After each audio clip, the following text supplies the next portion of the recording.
So much for coming today. My name is Liz Cardenas, and I am a producer and director and a board member of Breaking Through the Lens, which is one of the co-hosts of this panel today.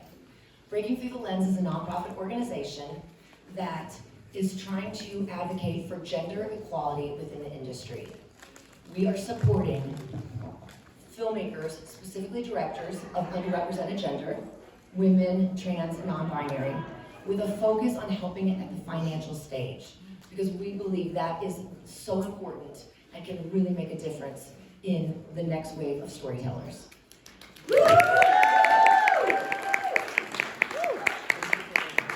Now, one thing that's really special too about Breaking Through the Lens is we are actual filmmakers who are doing this. And I'm going to kick it off to our co-host, so she can introduce herself, and then our lovely panelists. We're so grateful for you for coming today, and everyone will introduce themselves, their film, their production company, and so forth. We want to make this really conversational. We want to have an intimate conversation as opposed to some kind of like stuffy panel.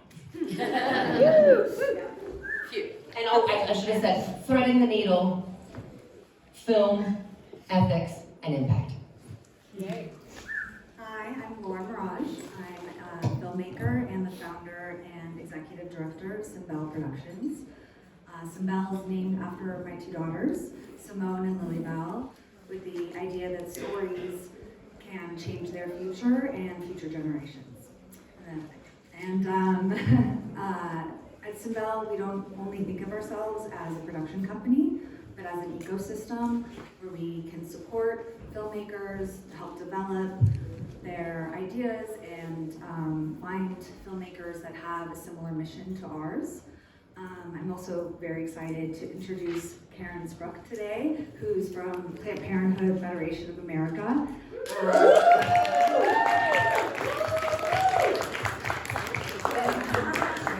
We've been very lucky to collaborate with Karen and Planned Parenthood. And we see this as an example of what we want to do with our production company in terms of bringing in organizations that are outside of the entertainment industry to broaden the conversation. And we believe that starting that relationship early on is very important, that it's not something that's, we're looking for at the end of the film's life, but at its inception. So thank you, Karen, for being here. Hello. I'm Nadia Fall, and I'm the director of Brides, which is my first feature, and it was our world premiere on Friday, I think. I've lost all concept of space and time. You could literally ask me anything today, and I will tell you. Brides is a road movie about two teenage best friends. And it's about those heady, electric love stories we have with our best friends when we're teenagers, that deep platonic love where you would die for your best friend. Yes, and it's also about the teenage brain for me, and how our brains are hardwired to make really risky decisions when we're teenagers. And we all remember those, and most of us survive them, but it's, it can get dicey, so yeah.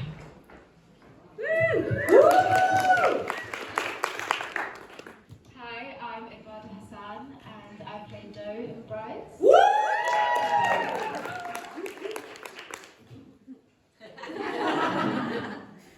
My name is Jen Teixeira. I am the director of Speak, which had its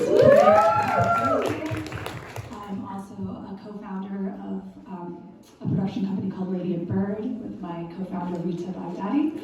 And our company's been very supported by this organization. So we're very happy to be here today, and look forward to the conversation. Amazing. Well, what we're trying to talk about today is films that have sensitive subject matter. The delicate dance that you kind of have to do through all stages, from prep, from raising financing, and production, and when you're releasing your film. And so I wanted to start with you, Nadia, because, I thought what was really interesting was the approach that you were taking. And a lot of times with these types of films, it's like the approach to the filmmaking and the framing, how you present the film. And so I know that, you know, one of your actresses this was her first feature. And, you know, and it is, it's like, it's such an important topic, but sensitive subject matter. So can you talk a little bit about your approach in terms of working with your actors and how that formed, you know, the filmmaking process? God, there were so many obstacles, but I want to talk about the first obstacle when you're an artist, and that's your own mind. For me, I think as artists, we have to do the things that scare us the most, and what I've learned is the things I find the scariest are the closest to me, because I have to reveal a bit of myself. So I found it, and I know Sahela El-Bushra, our writer, we actually were, we were very nervous about telling the story at first. We thought we don't want to get roped into talking about our community. You know, I have my father in my brain going, oh, what are you doing? Why are you talking about this? You know, so yes, first thing, kill your own policeman. Obviously, we had all sorts of other challenges, like any movie, independent film, and we've got amazing producers. Nikki Bentham is my, you know, rock, quite frankly. I've been spoiled for any producer now.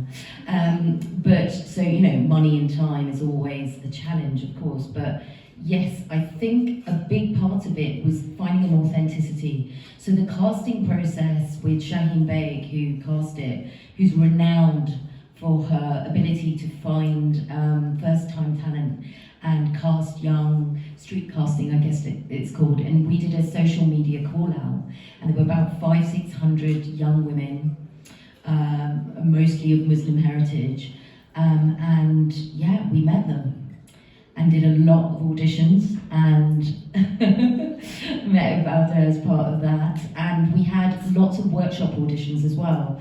And I feel we were being auditioned as much as, I always think auditions go both ways.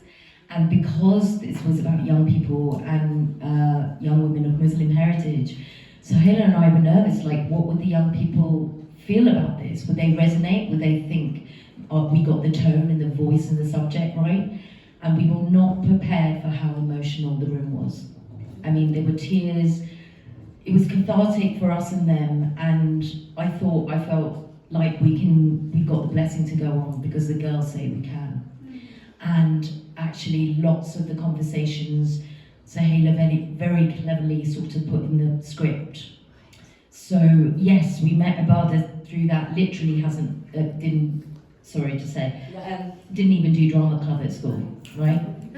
And then we also found Saf, who's in our front row there, who played Muna, Safingar. And I probably shouldn't say, but Saf, sorry, I don't want to take on talking too long. Saf didn't have the role at first because the young woman that did have it couldn't do it for a complex reason. So in the 11th hour, weeks before shooting, I remembered seeing Saf in a play, and I'm a theatre person, so plays. And because Saf has some more experience, the coupling was perfect because you really supported, and I think Ibalda can talk more about that. Well, you know, the chemistry between the two lead actresses is just incredible. Breaking Through the Lens was so honored to support the film. We did give, you know, Brides was our action grant winner of last year, so it's like celebratory that they were able to premiere, you know, now this year. And you know, from what I was understanding, part of the grant went to like rehearsals. Absolutely, and I'll let Ibalda talk about it, but I'm a first-time director and I'm from theatre. I couldn't imagine doing this without rehearsal. And we got rehearsal because of the grant, and it was everything to us. We got to know each other. I think it's nuts that you can turn up at onset first day, having never done it before, and go, you're soulmates. Now go, action. What is that? So this was invaluable, precious rehearsal time. That's amazing. So thank you, Breaking Through the Lens, honestly. Thrilled. So part of the conversation is talking about maintaining your voice, you know, when you have this sensitive subject matter, controversial, complicated, complex. So as an actress, you know, I look at that as being, that vision is like the reason why you're wanting to do this film. And what I wanted to ask you about is, how you were able to protect yourself through the process, whether it was like, again, filming, or even now that the movie's coming out and you're doing interviews and you're on a stage right now. Yeah. So it's just like, how were you able to protect yourself and maintain your vision or connection to the material navigating this process? Yeah, that's a great question. I mean, throughout the rehearsal, that we're grateful to get, because I can't imagine like never having like acted before, just showing up on a film set and just being like told to just act and like get into character like that is so unfamiliar to me. But having that rehearsal period was like time for me, Nadia and Saf to be able to bond, talk about the story and the characters, and obviously the topic matter is really, it's tough, it's heavy, and we found ourselves having really difficult conversations and getting quite emotional a lot of the time, but being able to just have open conversations and feeling comfortable enough to have that was really nice. And Build trust. yeah. Right, I was gonna say, so it seems like you were like relying on the relationship with your director and your co-star to help you navigate through this process. Absolutely. I mean, it's not a sole task at all. I mean, throughout this whole thing, I've been leaning on Saf. Like showing up on set every day and like not really know what's going on, freestyling a little bit. Of course, I like prepped as much as I could, but her guidance, her experience was imperative. Even coming to Sundance now, like she was here last year with her film Layla, and like I'm here for the first time. This is my first time in the US actually, in general. Period. It's so funny because everyone's like, this is not actually like what the US is like, and I'm like, guys, I figured. But yeah, even just being at Sundance, like she's been showing me the ropes and like where to go, what to do, and I'm like, thanks. Like, yeah, but we've just spent a lot of time together and having that bond. And yeah, Nadia's pretty cool too. What's great about this kind of conversation is having the various perspectives, right? So we have director, actress, we have fiction film, non-fiction film. So Jen, you have a documentary. And what I thought was really interesting about Speak is it's like there's various stories within the story. And so what I was wondering, again, going back to vision and balance, it's like, how are you balancing your vision with these multiple storylines? And then also, talking about how she's protecting herself, your subjects are you're portraying a character. That's their real lives. And so when they're having their spoken word about their own issues, how were you able to protect your vision and protect your actual, teens that were in the film? Sure. Yeah, there's actually a lot of similarities when you're talking about building trust. I believe it's very similar in documentary, especially when you're dealing with minors. So we had a very long casting process. We raised that money. It was a 6-month casting process because we were not only casting the kids, we were casting their families, their schools, their coaches, and making a very clear partnership of what the next year would look like. In original oratory, which is the category that we followed, about 400 plus kids make it to the finals. And so we had made a deal with the NSDA that we were going to start with those 400 kids and narrow it down. We narrowed it down to about 150, 60, 30, and then the 5.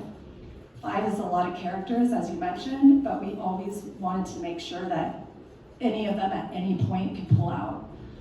We knew that you can explain it to your blue in the face, but until you're actually in the field with them and we're living with them and spending the night at their houses, that, okay, now they understand what they've signed up for. I do think that trust is the most important thing. Power dynamics is obviously super important. I actually made a documentary about documentaries about participants and participant advocacy called Subject. So, our company is very based in this idea of this partnership and a North Star and writing down what we both want to achieve. So my artistic vision is really our artistic vision, and that's the beauty of it. It really evolves over the time that you're shooting, all the way through release and what we expect out of the festival and who we want for a distributor. They just all left today, so a piece of my heart is gone, but But yeah, it's really a joy. I loved how you used the phrase like the North Star, because I feel like that's kind of guiding all of us, again, as filmmakers and storytellers, as people who have production companies, like what we're trying to tell. I'd like to show a clip. We'd like to go to clip 1. So Lauren is also a writer-director, and we'll show you a little clip of something, and then we'll reference a conversation about that.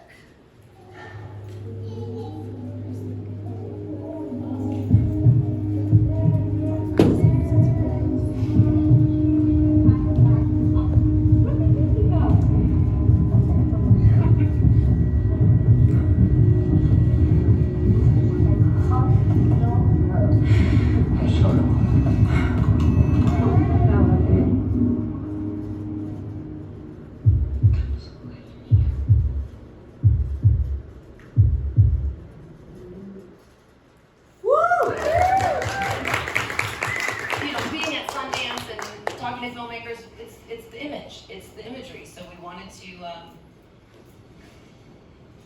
So that was the trailer, and this is just a small portion of the film to kind of help you get a little bit more of an idea.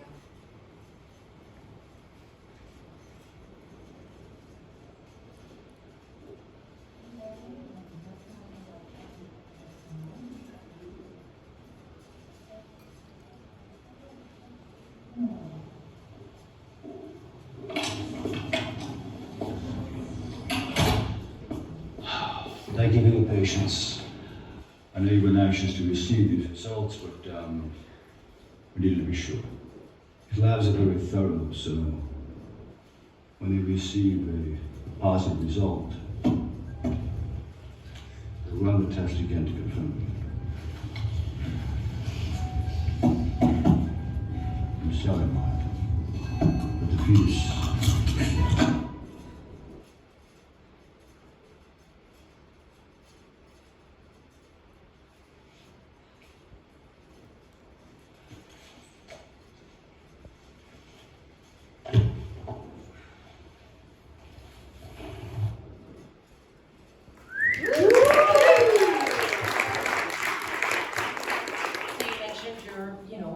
Collaboration with Planned Parenthood. When you have a film such as yours that involves reproductive rights, which can be polarizing, it can be politicized when it shouldn't be, when this is a story, how do you get past that to show for audiences to see the story versus making it something that's. So I actually wrote this film before the dog's decision. My husband and I experienced a loss, so I went through an abortion due to medical reasons. And I had written a script, I was working on some other scripts, and when the dog's decision happened, I put everything else away and pushed this to the forefront. And while I wrote it as a film that I believed women and men who had been in my same situation needed to see to be able to recognize that they weren't alone. I think this is often a conversation that is not shared, even within their families. There's a lot of shame and guilt that can surround a decision like this or a situation like this.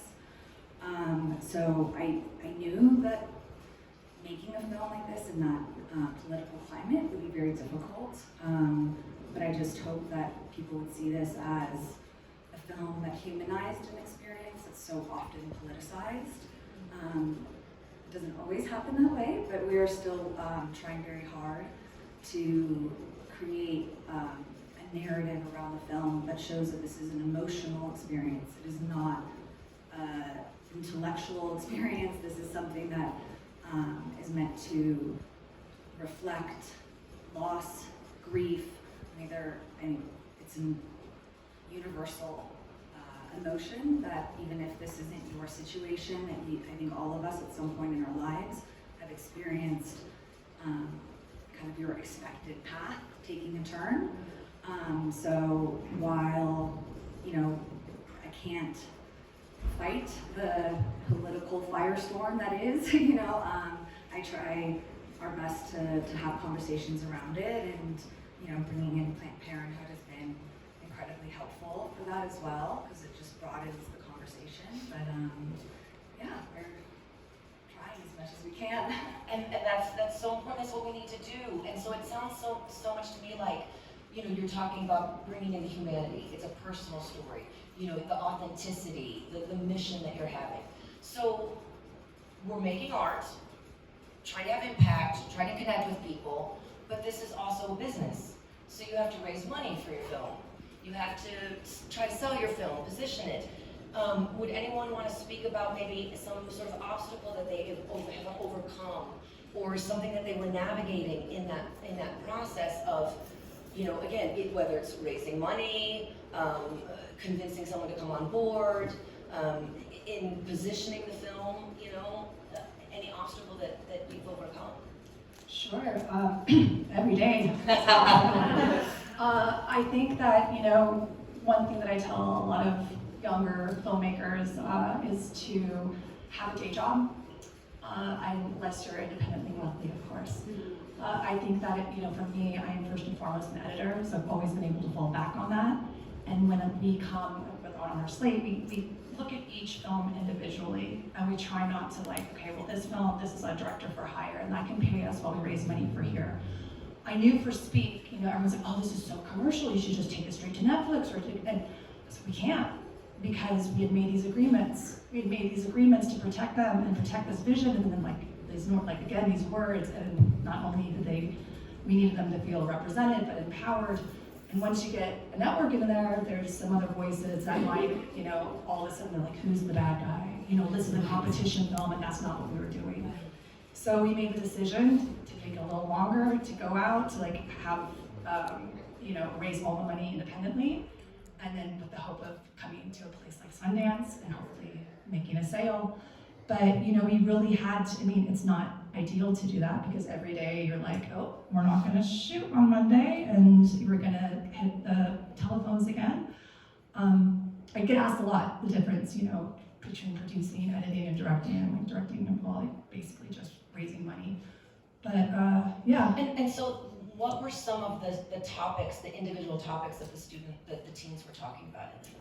It's a very wide gamut. Yeah, and all from different backgrounds too. From what they're all different backgrounds, all different topics, all the way from ableism and like not looking at caretakers in a very, how would she put it, not pitying caretakers. There's this idea of humiliation and the way we use it in culture, especially in cultures people of color, and humiliating, like lunchbox shame around that. There's so much more eloquent than I am, you guys. It's unbelievable. What was some of the other ones? I should know this. Sam was this idea of, oh my God, this is day 4. Bear with me right now. Sorry. This is like, I didn't, no. I'm gonna stop. You got this. It's gonna come for you in 2 seconds. I'm also going through all their speeches from last year when I cast them, so I'm like, oh, what were they? Yeah, Noah's suicide. Yes. Oh my gosh, that was one that we were really nervous about when we cast, actually. And the one line from that speech that I love the most is because he lost his mother to suicide. Was this idea that, you know, you've probably made an idea or like this opinion about me, my mother, and what she's decided to do, and what I've decided to talk about today. And we were really nervous about casting that, obviously, because he was going to unpack so much along the way. But, you know, for him to have that space, and for us to hold that space to process what that loss, and it was the best thing that could have happened to him. So, you know, I think that you have to be prepared for anything. But yeah, it was the very wide gamut. Well, and it also sounds like that this could be healing for you and some of the subjects in your film as you're making the process, like within the process of storytelling, we're all kind of healing. I'm going to use the word fight, meaning passion. So Nadia, was there anything that you fought for? I'm sure there was a ton. So let me say, what is one of the things that you fought for because you were like, this is something that this is a boundary that I'm not crossing, that I wanted to, that was important for maintaining your vision, your voice for the heart of the story? Good question. I've got rose-tinted goggles on now, so everything was glorious. I think, so much, even without wanting to give a spoiler here, just even the ending, without talking about what it is, I think that very early Sahela had quite a feminist ending. I'm going to call it a feminist ending, because I feel like, I've said this a few times and I don't know whether it's too rude, but I think we're all used to the jerk-off ending, which is how we've been, this very sort of masculine ending of, yes, I think I've made it. Whereas I think a feminist ending is one that is multifaceted and isn't something you can tie a bow around. And I was really interested in a friend of mine who's an incredible actor, director, writer, Michaela Coel, in I May Destroy You, has this, there's not one ending. And I was just like, I love that we stuck, and there was loads of people that wanted us to change the way we ended it, but we stuck to what we knew that we needed to do, so yeah. That's great. And I remember, Lauren, you were talking a little bit about, when we were having kind of a conversation, as everyone was introducing their film, kind of saying what it was about, I thought it'd be interesting to kind of unpack that, because so often you're having to tell what the film is about in like a little moment, and with these stories that are so complex and nuanced, it's so hard to do that. It's like you feel like you're putting your movie in a box, and it's not. But I think you were talking about like even coming up with your like log line. How many? Yes, we have about 15 different log lines. So I think again, it's just navigating the political, minefield of language around the subject. And we had started out having the term unborn child in the log line, and nobody on my team really thought much about it. Even we had a social impact producer, didn't say anything, but then when she reached out to people who were really on the ground, working on the campaign for reproductive rights, they were like, no, like get rid of it, that really aligns you with far-right rhetoric. And we were like, that is absolutely not what we want to do. So we removed it, and it's just, been a journey trying to find the right language around it. And then I had kind of narrowed it down to, okay, let's talk more about termination for medical reasons, which is also known as TFMR. But then when I met Karen and we had a conversation about it, she really brought to my attention how that by using that term, it could potentially create a hierarchy. So, in other words, making it seem as if termination for medical reasons is okay over other forms of abortion. And I think it's been interesting kind of navigating the two spaces, because being part of the community of TFMR, they really want the term to be put out there, to be recognized, to feel that they are a part of the abortion story. But then, of course, we don't want to ostracize anyone and not define it necessarily. Women should be able to have abortions for any reason. And so to define it could also be problematic. So I don't know if Karen, if you have anything you want to add to that. Just that, in this moment of such misinformation and disinformation, the new administration that wants to shut down Planned Parenthood and end access to abortion, language is everything. And it needs to be sensitive and accurate and authentic. And that's why I was happy to talk to Lauren about this, and nervous because I knew it was her story. But everyone deserves access to abortion for whatever reason. And I've worked on hundreds of films and television shows over decades, and it makes a huge difference even how you reach your audience with the language that you use. Woo!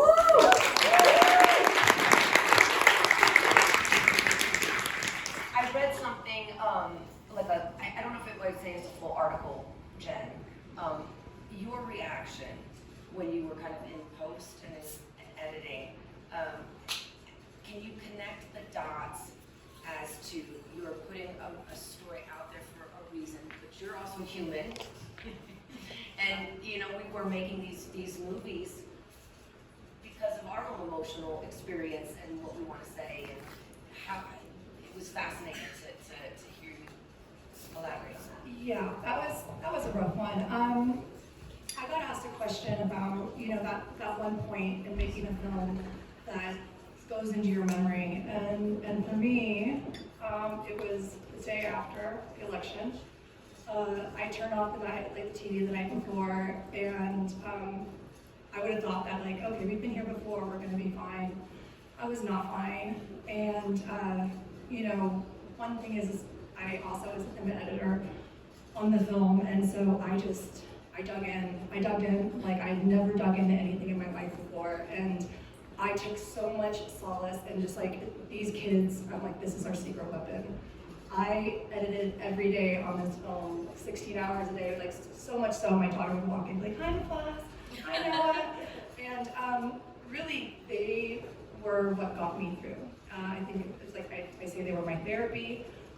It was that moment where I was like, oh, my career, like I'm so grateful, but this is exactly what I needed.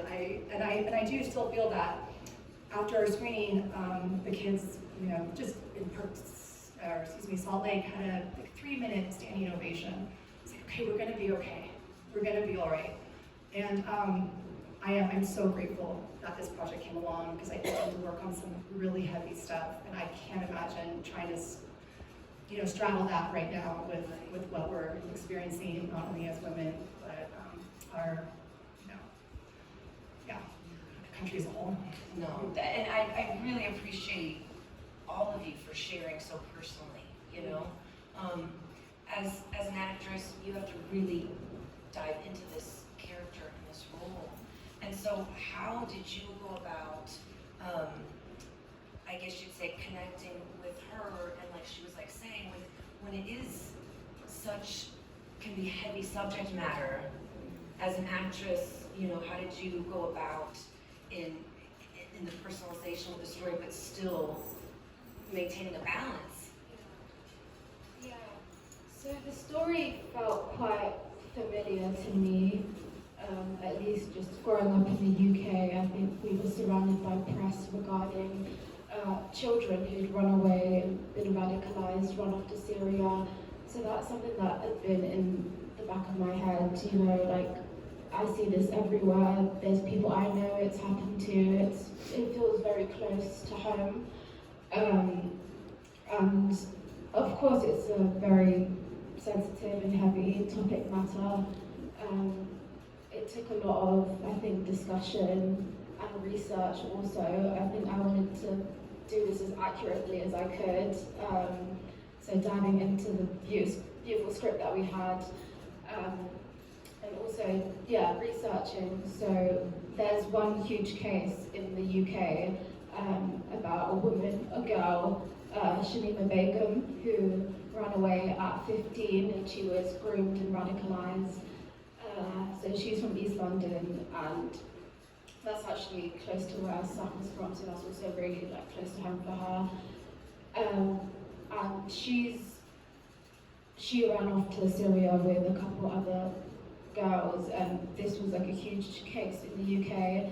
I don't think that people in the US are really familiar with it, but it's still a huge press story in the UK, because there's been this huge debate about whether or not she deserves her British citizenship back, because it was stripped away from her. But to go back to the research, she actually has this interview series that she did on BBC Sounds called I'm Not a Monster, and I kind of listened to that, really tried to get into the headspace with a character, not to play her, because it's not, it's a fictional story, it's not based on anyone particular, but still I wanted it to be accurate and to represent a young person's mindset who'd been through that. So it was really interesting to hear her mindset. And it goes back to, I think Nadia mentioned before, what we really wanted to show in this film was young people and the rash decisions they make, because she was 14, 15 at the time, I believe, and kind of just bringing back the focus that these were children who made these decisions, and we don't always make intelligent decisions when we're that age, and a lot of questions have been asked about, oh, why did the young people, it's never really phrased as children because they're black and brown, you know. But it's, yeah.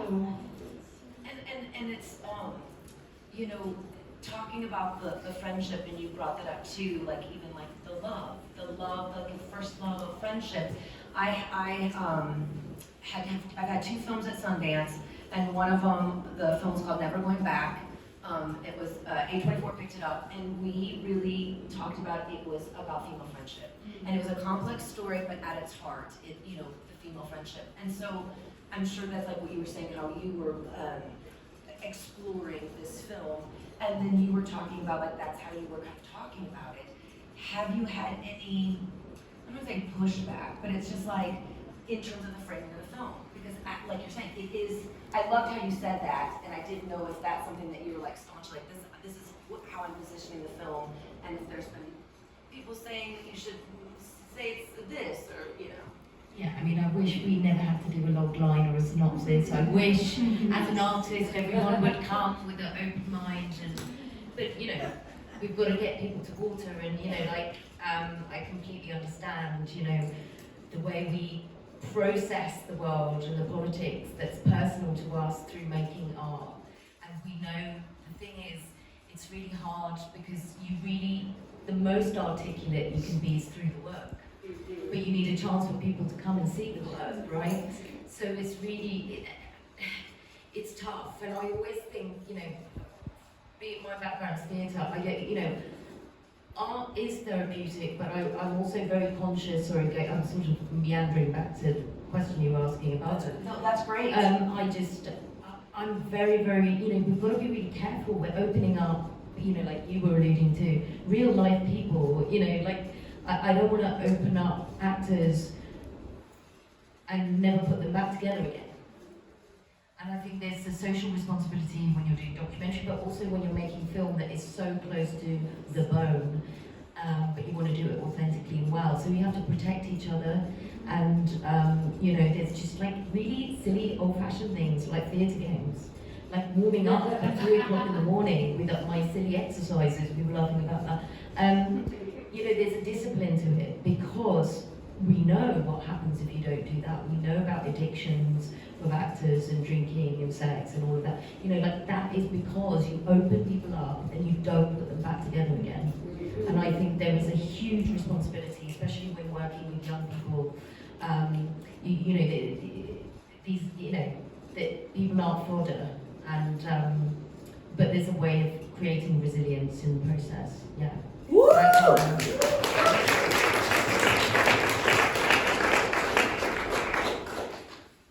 So, on a positive note, you know, we are all positive. Yeah, it is all positive. But words like obstacles or navigating, that kind of seems to have like a yeah, not negative connotation, but it's like, but we're all here because, you know, we made the film, or you started the production company, and you were in the film.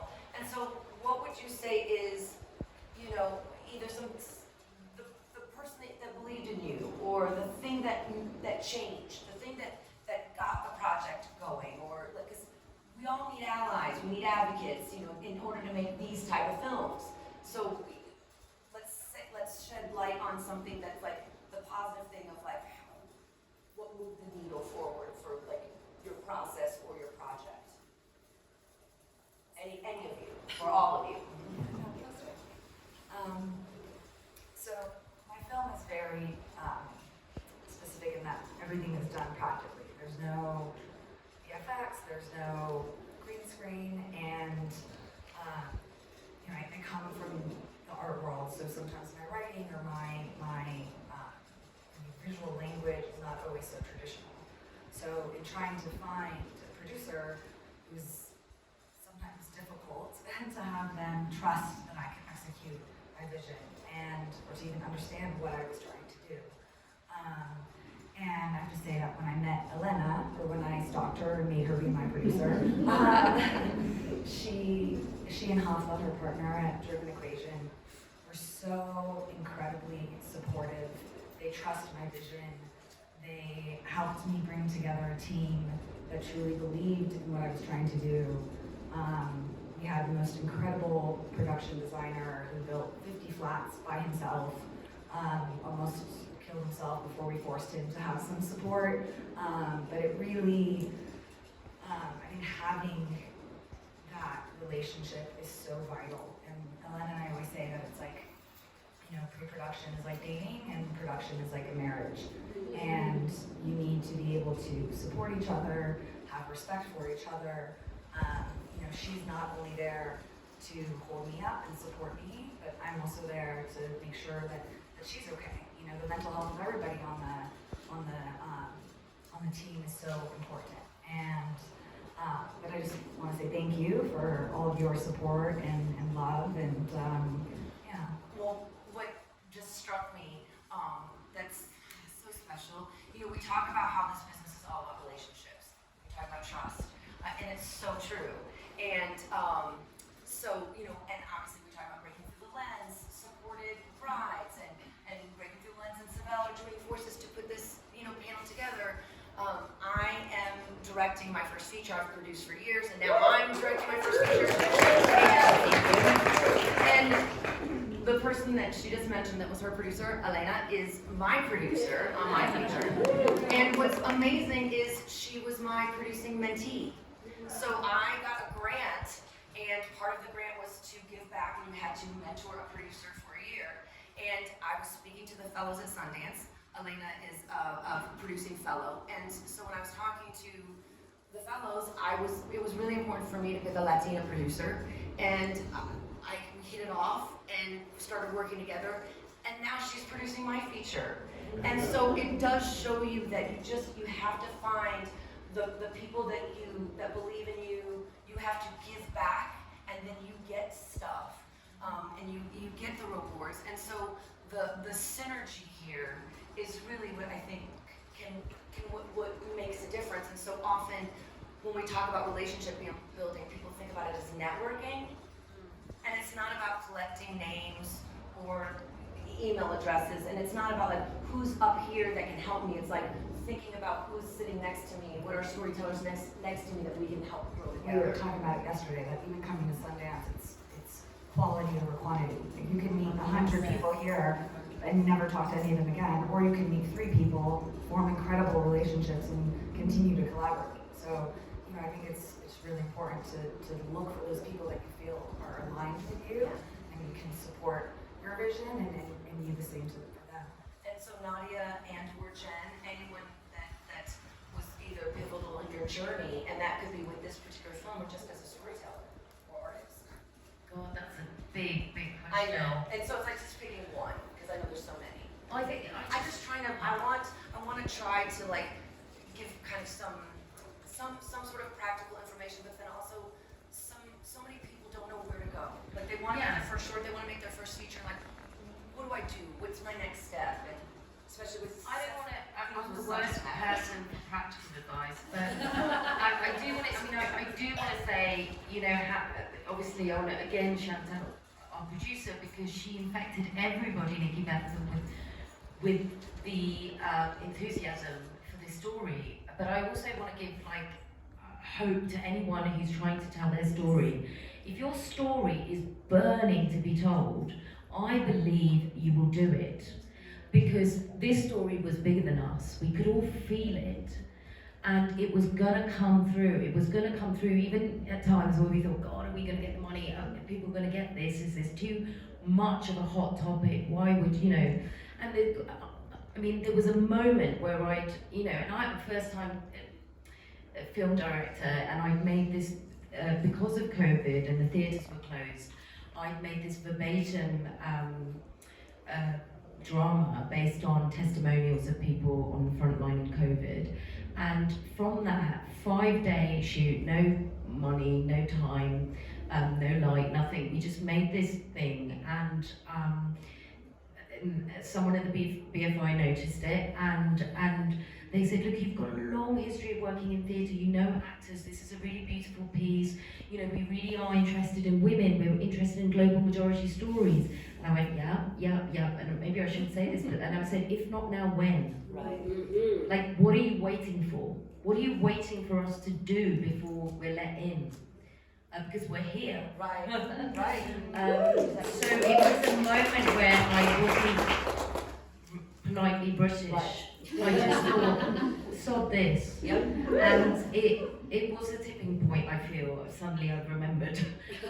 But I do feel if your story is burning, it will come forth. Yes, Yeah. that's amazing. We're going to open up to the audience, but before we do, I would love to make a shout out to a special filmmaker who's here, Sarah Kaki. She has a film, a documentary film, also in competition in the World Documentary Competition, Cutting Through Rocks. And Sarah, just to lead us into the Q&A with everyone, is there something you would want to share, maybe something that you learned along the way, or something, if you would want to give maybe advice to filmmakers or something to share with the process again of navigating, you can tell what your story's about, navigating, you know, this process, staying true to your heart, maintaining your vision with sensitive subject matter. Yeah. Okay. Well, hello everyone. My name is Sarah Khaki and I'm a director, producer, editor of Cutting Through Rocks, a documentary that will have its world premiere tomorrow at the Egyptian.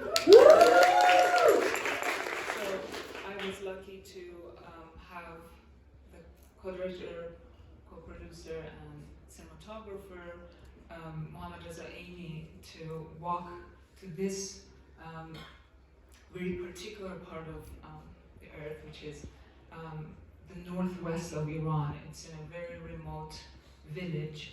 It's a very mountainous village.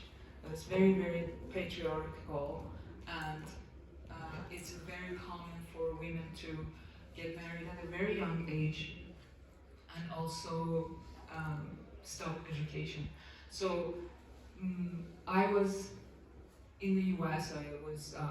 I'm born and raised in Iran, but I I immigrated to the U.S. in a very young age. So many years later, I was working as an editor in Brooklyn, and at some point, I felt that I really want to tell a story of a strong woman who stands against injustice in my home country. The people who decided to stay, even if it's in their own little village. And we came across, with Mohammad Reza, we came across the story of a woman whose name is also Sarah Shahverdi, who had been a midwife in her village, and she had delivered 400 kids. And she is the only female motorcycle rider in her village. And the story started when she said she wanted to run for a council seat. And so with her, with the kids that she had delivered, there are now 18-year-old first-time voters. And so she was able to win the election. And with that came the power to advocate for women and girls, and really starting to teach the young girls how to ride a motorcycle. And of course with that came some backlash, but the impact, so this film took 7 years for us to make. So throughout the 7-year journey, we witnessed the impact that Sarah had for her village and her community, and we're so proud of her and so happy to be able to showcase her story here at Sundance. And the advice, I don't really want to give advice, but I just want to say that women invisibility is really something that we face on a universal level.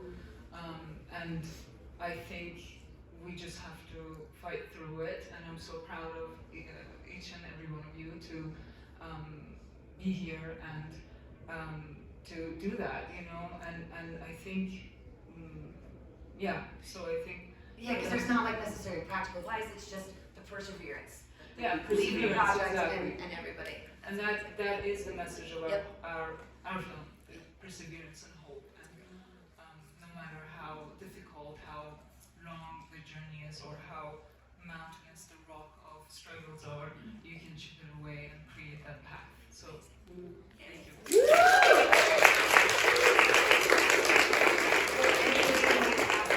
One of our esteemed panelists. Hi, my name is Kaya Sokol, and I actually wanted to share something on the subject of film ethics and impact. I started working or being in theater when I was a very young kid. I came to New York when I was 16, and I had the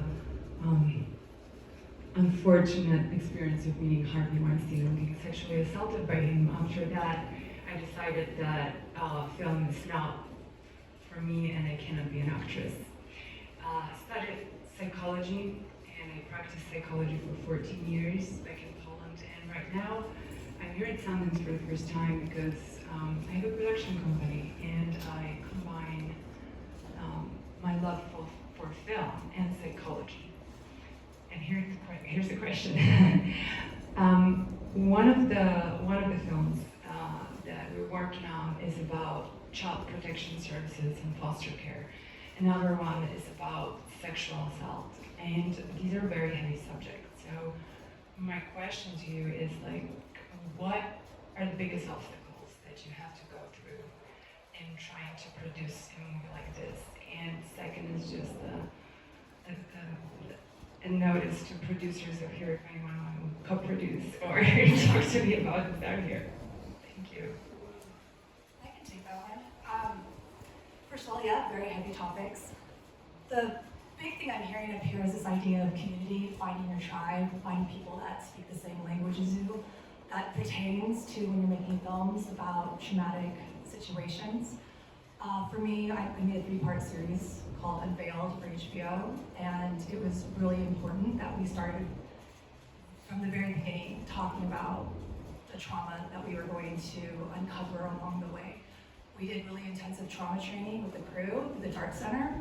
I can speak to more of the practical side of things. I love the Dart Center. Bruce Shapiro, huge shout out. It was imperative for our team to understand and look for signs, not only within the crew, but with our participants to understand. When I talk about having people who speak the same language, the ladies at HBO, Sarah Rodriguez in particular, is one of those ladies. I went to her with a budget that included mental health, therapy through the whole thing, shooting interviews both ways, anonymously, not anonymously, so they could make a decision along the way. When they had the opportunity to remove themselves from the film if they needed to, we also implemented this idea of the consent calendar. There's an amazing organization called Peace is Loud that has put a lot of these case studies that a lot of us have done and really broken it down into accessible points of how to deal with participants who are reliving trauma in your films and how you deal with that not only with your participants but with your crew as well. The idea of the consent calendar is to hold us accountable every step of the way. I mean, like, this is the day where I lose my power. This is the day where I lose my power, whether that's editing, marketing, distribution, and making sure that those lines of communications are constantly staying open. We're following the trial. We were going through multi-generational abuse through an organization that these women were reliving. We talked, each of them had, there's no one size fits all, right? Each of them had different triggers. 3 months of interviews before we even brought a camera into the room. That was also very, very important. So I think there's a lot of, DOG is also an organization that I would look up, and that framework is brilliant. So there are a lot of organizations that are doing this work and doing this work really, really well. I think it's really helpful to find productions that had a really big impact where the participants speak out. It's so great to have you on this panel. I didn't do any panels without my participants because they were really able to speak to the experience and how they were able to make it through, because I will never, even spending 5 years with them, never truly understand what they were going through throughout that process. So I think it's really just conversation and finding people, you know, who lived it. Woo!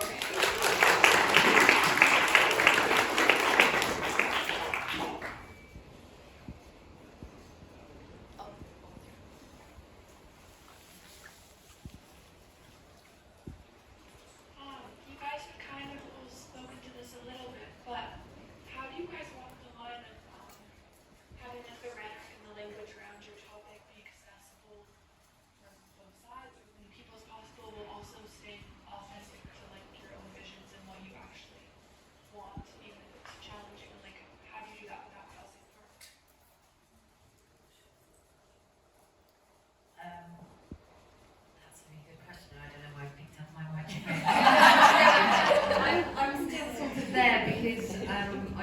of documentary theatre, and like ethics and morals are really important, and you have to make your own frameworks of that. And often I think whether it's participants in documentary or whether it's actors, that there's got to be a structured way of dealing with it, whether it's a therapy or a contract, and often what is the contract, what do they get back out of the process, and what happens beyond the end.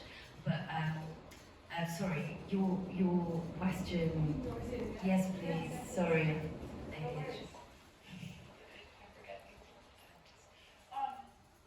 Okay, so how do you walk the line of having the rhetoric and the language around your topic or logline or pitch be accessible to both sides, or a variety of people, while also being authentic to what you want and like challenging in a way that doesn't cause harm? I think specificity is key. I think the more specific you are and truthful in your story, then somehow that gives you a universal language. And it's, but I think what I'm realizing, I think you touched on hope, and I've been sort of trying to speak about it a lot this week. It's about hope being a very radical thing. And I am no longer interested, if I ever was, in art that doesn't have space for hope and redemption. And I think that's the way we protect each other, is leaving space for the possibility of change. I'm going to say the word revolution. And so I'm not interested in pain porn, poverty porn, you know, so I think you can still make hard-hitting, unapologetic art, documentary, all of that, but you just need to have space for redemption, and you don't always have to show everything.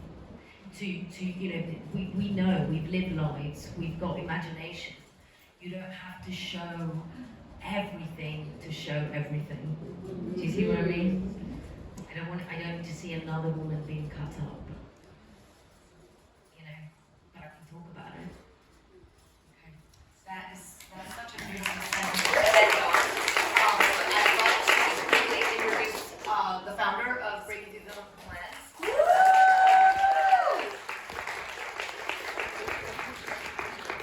So, such a great comment to end on this idea of hope and our tribe, as Jennifer said.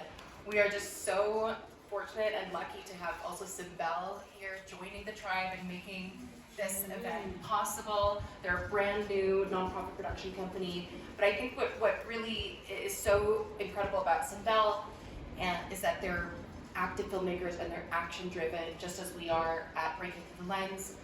BTTL was born 7 years ago at Cannes from the heart, from filmmakers. I'm a director myself, and it was really born out of this desire to really take action in our industry.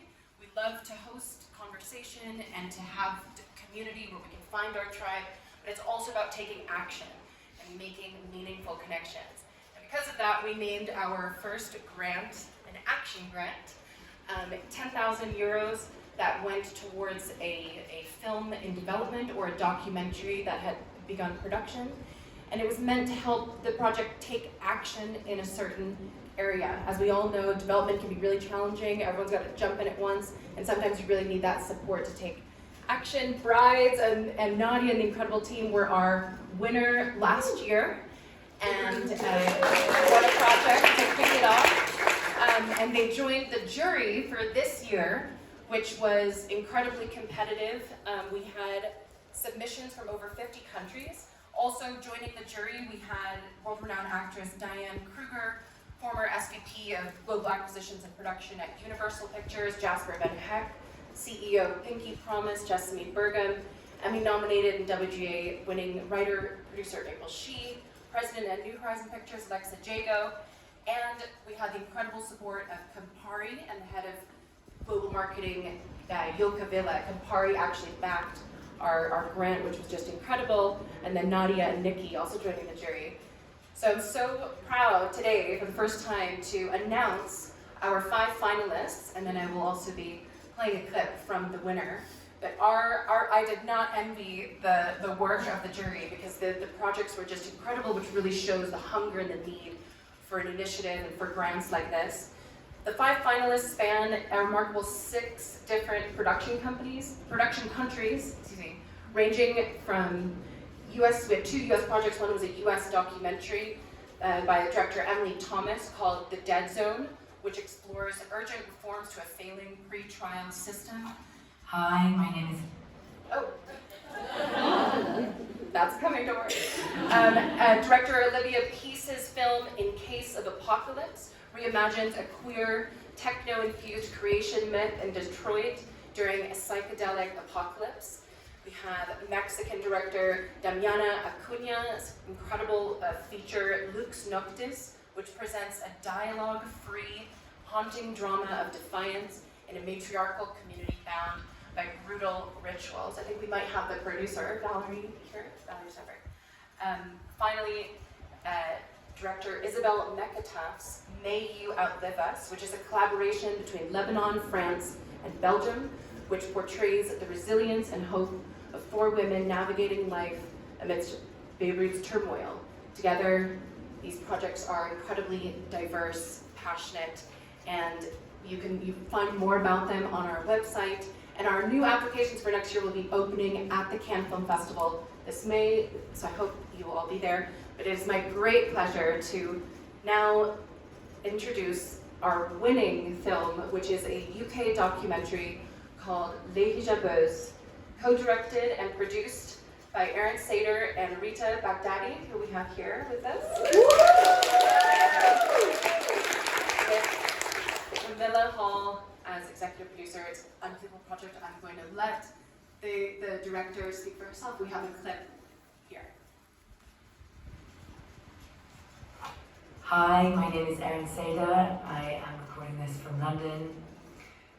Our film, along with Rita Baghdadi, is a coming-of-age story about Les Hijabeuses, a collective of young, first-generation French Muslim women who came together to sue the French Federation of Football for the right to be able to play while wearing their hijabs on the field.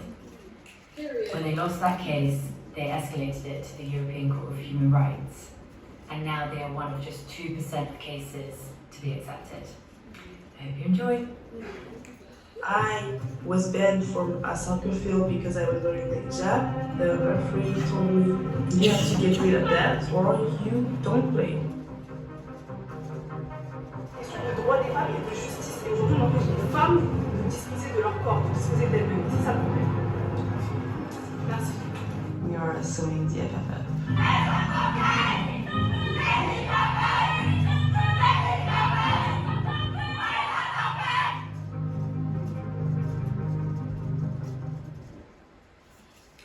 I am so excited to have received this grant from such a trailblazing and renowned organisation. It has given me such a boost in energy, inspiration and confidence. And this support will be crucial in our telling of this captivating and eye-opening story at a time that feels particularly relevant. I am so incredibly grateful for the support of Breaking Through the Lens. Thank you.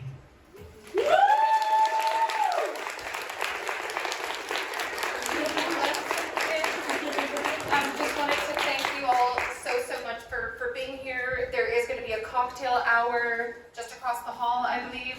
So please come meet us, speak to us. We hope to open up our tribe so that we can help you all, and we're just looking forward to meeting and carrying on the conversation. But thank you all so much. And thank you to our wonderful panelists.